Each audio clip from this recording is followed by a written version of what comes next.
Bonjour, on regarde maintenant l'addition de fractions. Donc, on va regarder justement comment on additionne des fractions ensemble. Donc, je vais vous montrer quelques exemples. Le premier exemple que je vais donner, c'est 1 sur 2 plus 1 sur 7. On ne peut pas les additionner directement parce que le dénominateur, donc le nombre en bas, il n'est pas le même dans les deux fractions. Donc, le truc pour pouvoir les additionner, il faut qu'il y ait le même nombre. Donc, je vais les mettre sur le même dénominateur, OK? Le dénominateur commun. Un petit truc que je peux vous donner, c'est que vous pouvez multiplier les deux dénominateurs ensemble. Ça va toujours marcher. Donc, si je fais 2 fois 7, bien, ça me fait 14 ici, 14 ici. Hein? Je sais que je vais les mettre sur 14 dans les deux coups.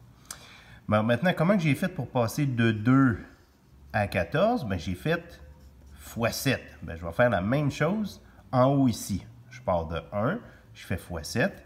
Je suis rendu avec 7, 14. 7 sur 14, hein, parce que 1/2, c'est la même chose que 7 sur 14.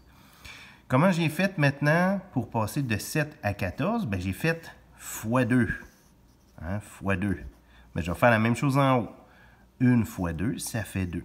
Et puis là, quand c'est comme ça, bien là, je suis prêt à les additionner. 7 plus 2, ça fait 9, puis c'est des 14e. Donc, la réponse, 9 sur 14. OK? Ça, c'est mon premier exemple. Je vous donne un autre exemple.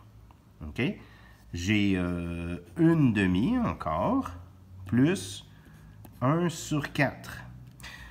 Là, ici, ce qui est différent, c'est que je pourrais tout de suite multiplier 2 fois 4, comme j'ai fait, mais c'est plus simple de juste changer la fraction de gauche. Pourquoi? Bien parce que je sais que si je multiplie par 2, je vais avoir le même dénominateur qu'ici. Hein? Donc, on n'est pas nécessairement obligé de multiplier les deux dénominateurs pour trouver un dénominateur commun. Dans ce cas-là, là, comme 4 est un multiple de 2, j'ai juste à remplacer mon 2 par 4. Donc, je vais mettre des sur 4. OK? Des quarts. Donc, j'ai 1/2. Donc, si je mets ça sur 4, hein, j'ai fait fois 2, je fais fois 2 en haut, ça fait 2. La deuxième fraction, c'est 1 sur 4, elle va rester la même. Et puis là, je peux additionner. Donc, j'ai 2 quarts plus 1 quart, ça fait 3 sur 4. Ça, c'est ma fraction. Je vous donne un autre exemple. OK? 5 sixièmes, 5 sixièmes, plus 3 huitièmes. Bon. Là, maintenant, 8, ce n'est pas un multiple de 6, donc je ne peux pas faire ce que j'ai fait le deuxième coup. Je pourrais faire ce que j'ai fait le premier coup. Donc, trouver un dénominateur commun, je pourrais dire comme dénominateur 6 fois 8 égale 48. Donc, je pourrais mettre 48. Ça marcherait, ça va toujours marcher. Mais il y a un plus petit nombre que je peux trouver.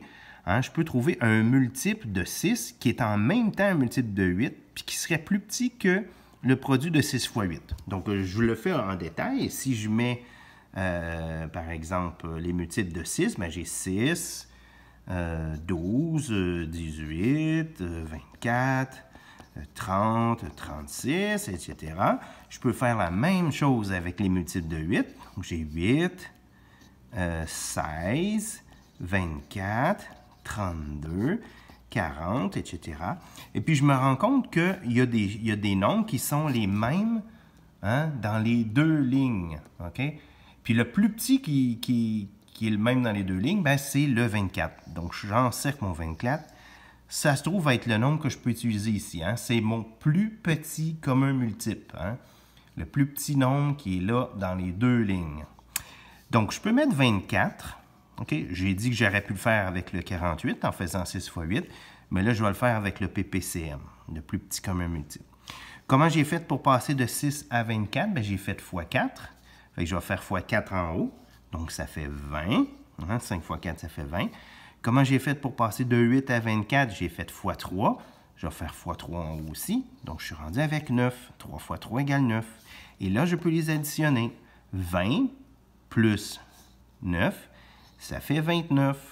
Et ça, ce sont des 24e. Et je les additionne comme ça seulement si j'ai le même dénominateur. C'est pour ça que ça a été ma première étape, c'était de trouver un dénominateur commun. Et comme dernier exemple que je vous donne, Ben, c'est une soustraction. C'est juste pour vous dire que la soustraction, c'est exactement le même principe. Hein? C'est juste que là, il y a un signe moins, mais ça ne devrait pas vous faire peur plus que ça. Donc, j'ai 4 et 5. Que je le fasse soit avec la méthode du plus petit commun multiple, ou bien en multipliant les dénominateurs ensemble, je vais trouver la même chose. Hein? Le dénominateur commun, ça peut être 20. OK? Donc, 4 fois 5, ça donne 20. Donc, comment j'ai fait pour passer de 4 à 20? Bien, j'ai fait fois 5. Donc, je fais fois 5 en haut. Hein, je suis rendu à 5. Là, j'ai un signe moins entre les deux fractions. Comment j'ai fait pour passer de 5 à 20? Bien, j'ai fait fois 4. Donc, je mets mon 4. Et puis là, je sais que le dénominateur, c'est 20. Et puis le numérateur, c'est la soustraction du numérateur. Donc, 5 moins 4, ça fait 1. Donc, la réponse, c'est 1 sur 20. Et voilà.